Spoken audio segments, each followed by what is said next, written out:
आदरणीय अध्यक्ष जी, मित्रों, प्रसून जी ने अपने संचालन में जो कुछ सूचनाएं दी उसमें थोड़ा सा मैं उसे ठीक करना चाहूँगा कि आप लोगों को जो भी निमंत्रण ईमेल से या एसएमएस से गया उसमें अध्यक्षता प्रोफेसर आनंद कुमार के करने की बात थी, तो वो अध्यक्ष बदले नहीं गए हैं। अध्यक्षता प्रोफेसर आनंद कुमार ही करेंगे। सिर्फ तब्दीली यह हुई है कि डॉक्टर ज्योतिष जोशी को मंच पर बुलाया गया है। चूँकि केवी सक्सेना साहब के यहाँ कोई डेथ हो गई और उसकी वजह से अभी आधे घंटे पहले उन्होंने मुझे फ़ोन किया कि हम नहीं आ पाएंगे, और अनुपम जी के बड़े भाई की तबीयत ज़्यादा ख़राब हो गई है, इसलिए वो घर से नहीं निकल पा रहे हैं। तो ये है कि अब यहाँ से एक कुर्सी हटाई जाए, तो ये सोचा गया है कि कुर्सी पर एक सही व्यक्ति को बैठाया जाए। और ज्योतिष जी हाल ही में इस भवन से हिंदी एकेडमी में सचिव बन के गए हैं और हिंदी के ही कामकाज में उनको लगना है, तो मुझे लगा कि हिंदी की एक पत्रिका निकल रही है, तो इस कुर्सी पर ये अगर बैठेंगे तो पत्रिका का भी अच्छा ही होगा। तो आप ज्योतिष जोशी को एक अतिथि की ही भूमिका में यहाँ देखें और अध्यक्षता आनंद जी कर रहे हैं। मित्रों, मुझे लगता है कि जिस साल रघुवीर सहाय की मृत्यु हुई थी उस साल के सितंबर को मैं और मेरे एक आंदोलनकारी बिहार के मित्र अनिल प्रकाश, ये दो आदमी हम लोग उनसे मिलने गए थे और लगभग रात के एक डेढ़ बजे तक उनसे बात हुई थी। और दिनमान से निकल जाने के बाद जो रघुवीर साहब में एक बेचैनी थी कि कोई एक पत्रिका निकले, उस बेचैनी के संदर्भ में वो एक जिक्र कर रहे थे। क्योंकि हम लोग बिहार आंदोलन से जुड़े रहे और वाहिनी लोगों का जो संगठन है उसमें लग जाए तो एक पत्रिका निकाली जा सकती है, और वो योजना बनी और उस योजना को लेकर हम लोग, अब मैं पहली बार वो दिल्ली आया था और वो योजना बनी और उस योजना पर काम शुरू हुआ और उसी दिसंबर में उनकी मृत्यु हो गई। मैं यह बात आप सबों के सामने ईमानदारी से कह रहा हूँ कि पत्रिका निकालने की प्रेरणा मुझे उस रात मिली थी, लेकिन उस समय मैं मासिक पत्रिका निकालने की हिम्मत नहीं कर सकता था और मैं उतना योग्य भी उसमें नहीं था।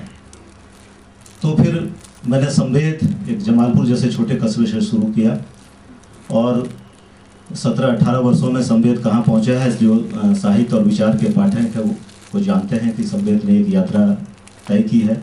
और अब साहित्यिक पत्रिकाओं के लिए तो पहले लोग सिर्फ मध्य प्रदेश सरकार की ओर देखते थे, और मुझे लग रहा है कि अब श्री उदय सहाय की पहल पर दिल्ली सरकार ने जो किया है वो साहित्यिक पत्रिकाओं के लिए तो समझिए कि प्राण जैसा हो गया है। एक किस्म की बेफिक्री हो गई है साहित्यिक पत्रिकाओं को। तो मैं ये कह रहा था कि संवेद से वो संतोष मुझे नहीं हो रहा था। मुझे लगातार लग रहा था कि एक ऐसी पत्रिका होनी चाहिए जो थोड़ा ज़्यादा सुपाठ्य हो और सब लोगों के लिए हो। और इस काम में मैं पिछले 4-5 वर्षों से लगा रहा। मतलब मैं जब ज्ञानपीठ में नौकरी कर रहा था, मैं ज्ञानपीठ में 2 वर्षों तक वरिष्ठ प्रकाशन अधिकारी रहा। उन दिनों भी मेरे मन में चल रहा था और मैं कई लोगों से बात करते रहा। कुलदीप नैयर से मैंने बात की, उन्होंने कहा बहुत, उस समय मेरे मन में था कि सिर्फ संसद को ध्यान में रखकर पत्रिका निकाली जाए कि जितने जनप्रतिनिधि हैं, जितने जो संसदीय संस्थाएं हैं, ग्राम पंचायत से लेकर संसद तक, इनकी गतिविधियों पर इस देश में किसी भाषा में कोई पत्रिका नहीं है। संसद के बुलेटिन को अगर आप छोड़ दें तो कुलदीप जी नैयर जी ने कहा कि बहुत एक्सीलेंट आइडिया है, इसको निकालो। तो मैंने कहा कि आप चीफ एडिटर हो जाइए और मैं पूरा काम करूँगा। तो चूँकि आपका नाम है, ये आज से कम 4-5 वर्ष पहले की बात। तो उन्होंने कहा 2-3 अंक तुम निकाल लो तब फिर हम अपना नाम देंगे। तो मैंने कहा 2-3 अंक निकाल ही लेंगे तो फिर आपके नाम की जरूरत क्या है। वो बात फिर वही हो गई। फिर कई मित्रों से मैं बात की, अशोक वाजपेयी से मेरी बात हुई और आज अशोक जी यहाँ दिल्ली में चूँकि इस तारीख को नहीं रहना था, नहीं तो आज वो मंच पे भी होते। यह नाम एक्चुअली अशोक जी ने ही दिया था और उन्होंने कहा था लोग नाम से निकालिए, और मन में था कि वी द पीपुल, मतलब हम भारत के लोग, वो उस लोग से ये भावना बनी है इस मैगजीन के लिए। लेकिन चूंकि नियम कुछ होता है, लोग नाम लेकर कोई बैठे हुए हैं, कहीं से कुछ निकल रहा होगा, तो आरएनए ने सब लोग दिया। तो इस तरह से ये सब लोग नाम मिला और सब लोग पत्रिका ये शुरू हो गई। मतलब टाइटल वगैरह मैंने ले लिया। उसके बाद जो ग्रुप बनता रहा, मतलब अलग अलग लोगों से मिलने के क्रम में, इसमें हमको लग रहा है कि जिसको स्पार्क कहते हैं उसमें 2-3 लोगों का नाम मैं जरूर लेना चाहूँगा। उसमें नाम सबसे पहले मैं मणिन्द्र ठाकुर का लूँगा, जो पहले दिल्ली यूनिवर्सिटी में पॉलिटिकल साइंस पढ़ाते थे, अभी जेएनयू में हैं। मैं जहानाबाद के पूर्व सांसद श्री अरुण कुमार का नाम लूँगा, जो राजनीति में हैं लेकिन अपनी राजनीतिक विचारधारा के बगैर किसी दबाव और स्वाद के उन्होंने अपने सहयोग से लगभग मुझे विवश कर दिया कि मैं शुरू हो जाऊं। मैं श्री नरेंद्र शर्मा का नाम लूँगा, जो प्रबंध संपादक हैं इस पत्रिका के। मतलब इन लोगों ने जिस तरह से जिसको कहते हैं कि मुझे झंडा दिखा दिया, और वर्तिका नंदा के संयुक्त संपादक हो जाने के बाद तो उन्होंने पूरे देश भर में युवा पत्रकारों की ऐसी फौज मेरे सामने खड़ी कर दी। मुझे तो लगता है कि उस फौज से पत्रकारिता की लड़ाई लंबे दिनों तक लड़ी जा सकती है और जीती भी जा सकती है।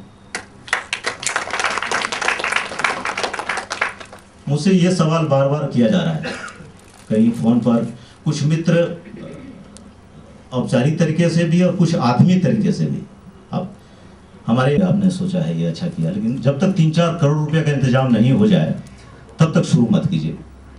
अब मुझे लगा कि 3-4 करोड़ तो मैं मतलब 3-4 जन्म में नहीं जुटा सकता। मैं तो इस आयोजन के लिए जो मुझे खर्च करना है उसके लिए जैसे तैसे जुटा रहा हूँ, ये कैसे हो सकता है कैसे। तो फिर हमको लगा कि शमवेद का जो मेरे पास एक अनुभव था, उस अनुभव ने मुझे ये भरोसा दिया है कि आप कोई काम अगर शुरू करें तो साधन के इससे वो नहीं रुकता है काम। ये एक मेरा अनुभव है। और जब जिस पत्रकारों की फौज में कह रहा था कि उस फौज से लड़ाई जीती जा सकती है, ये बात सही है। एक लड़ाई सिर्फ फौज की ताकत से नहीं, फौज को बंदूक और बारूद भी चाहिए। तो मैं ये नहीं कह रहा हूँ कि सब लोग के लिए मुझे किसी खर्चे की जरूरत नहीं है, सिर्फ मेरे जुनून से और मेरे हौसले से ये पत्रिका निकल जाएगी। संयोग से वो किस्सा मुझे मेरे मित्र सामयिक प्रकाशन के महेश भारद्वाज जी उन्होंने सुनाया था। पटना पुस्तक मेला की एक बात वो बता रहे थे कि एक बिल्कुल भिखारी के वेश में, लगभग मतलब फटे कपड़े में, एक हवाई चप्पल में एक आदमी आया और 250 या 300 रुपये की कोई किताब इनसे खरीदी, और जो पैसे उन्होंने दिए वो सिर्फ पुराना धुराना 5-5 का नोट था। तो इन्होंने पूछा तो उस आदमी ने कहा कि हम इसी तरह से हर महीने 5-5 जमा करते हैं और किताब के लिए इसको जमा करते हैं। तो किताब खरीदने और खरीद कर पढ़ने की ये जो जिजीप्सा है, सब लोग उस जिजीप्सा के भरोसे शुरू हुई है कि हम सब लोग को लेकर ऐसे पाठकों तक जाने की योजना बना रहे हैं कि वहां तक कैसे जाएं, और वह 5 का नोट हमें कैसे आए। इस इंतजाम में किसी कारपोरेट हाउस के 1 लाख 2 लाख और 2 करोड़ 4 करोड़ से अगर पत्रिका निकालनी है तो वो मुझे नहीं निकालनी है, उस पत्रिका में मैं नहीं रहूँगा। उस पत्रिका के लिए तो बहुत लोग हैं, लुटेरे अखबार निकाल रहे हैं, हत्यारे मैगजीन निकाल रहे हैं, चैनल निकाल रहा है, तो उसमें तो बहुत चल ही रहा है। सब लोग में ऐसे जो पढ़ने वाले लोग हैं, ऐसे जो पाठक हैं, उन पाठकों के भरोसे पर ये पत्रिका निकलेगी।